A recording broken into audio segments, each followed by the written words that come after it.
comme un goût de...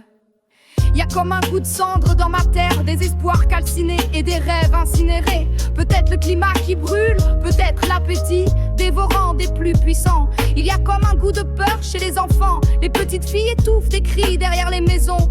Et les petits garçons sur le chemin de l'école sont dépouillés de leur courage naissant. Il y a comme un goût d'injustice dans l'économie. L'argent détourné se déverse de toutes parts dans les poches des uns, tandis que la sueur salée des autres s'évapore entre leurs mains vides. Il y a comme un goût de dictature au sein des démocraties, la même main invisible qui choisit chacun des candidats, et les machines qui savent les résultats des élections avant le décompte des bulletins. Il y a comme un goût de divorce avant même le mariage, une voix métallique qui résonne au cœur de la société et qui déclare une guerre à perpétuité entre les hommes et les femmes. Il y a comme un goût d'ignorance dans l'opinion publique, quelque chose de desséché dans les informations mainstream et quelque chose de prématuré dans les conclusions du tout venant.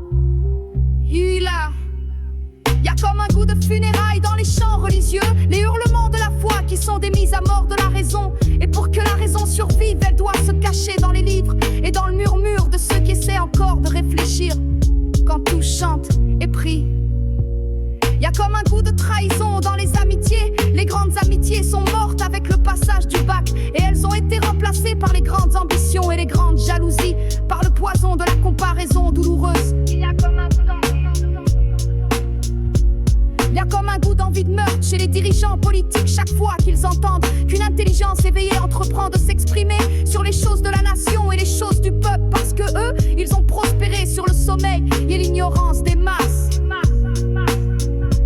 Il y a comme un goût de chaos dans l'ordre mondial, des dirigeants de nations qui dirigent avec leur égoïsme individuel et leur égoïsme de groupe, et qui ne réfléchissent que pour chercher les moyens de mieux conserver leur pouvoir et de mieux blinder leur fortune.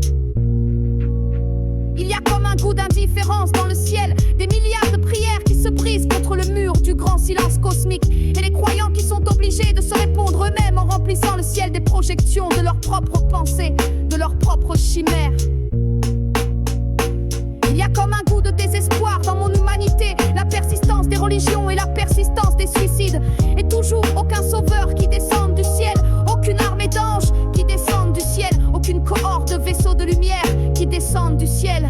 Rien qu'un peu de pluie, rien qu'un peu de pluie. Il y a comme un goût de guerre civile qui s'approche peu à peu, la grande déflagration de la lutte lancinante des classes, pas si lancinante car la classe dominante est en guerre déclarée. Ce sont les classes pauvres et les classes moyennes qui ne voient rien derrière le voile de l'alcool et du rire bête. Il y a comme un goût de larmes chez les jeunes diplômés, derrière le courage nécessaire pour se frayer une place dans le monde du travail. Les larmes des sacrifices continus et des luttes sans fin. Il y a comme un goût de solitude chez les jeunes femmes, conditionnées comme des femmes fortes, mais réduites à des fragmentations psychologiques et à des raideurs psychologiques qui les rendent impropres à des relations saines. Il y a comme un goût de résignation chez les activistes, le peuple qui ne se lèvera jamais comme un seul homme, aucun mot d'ordre qui ne soulèvera quiconque par la seule force de sa pertinence, tandis que l'abrutissement trouve un écho sous chaque toit et dans chaque profil.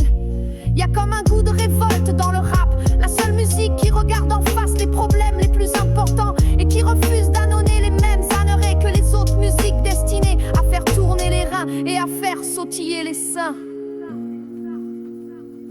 Alors on trouve toujours le temps de chanter et de danser, la vie sur terre est rire et larmes, feu vivant et peur glacée, grands sauts et grandes chutes, la volonté de se relever et de continuer d'avancer. La grande promesse vient de la vérité elle-même, l'esprit qui ressort de tout cela grandit et toujours pur. Des nuits de tristesse et des journées de travail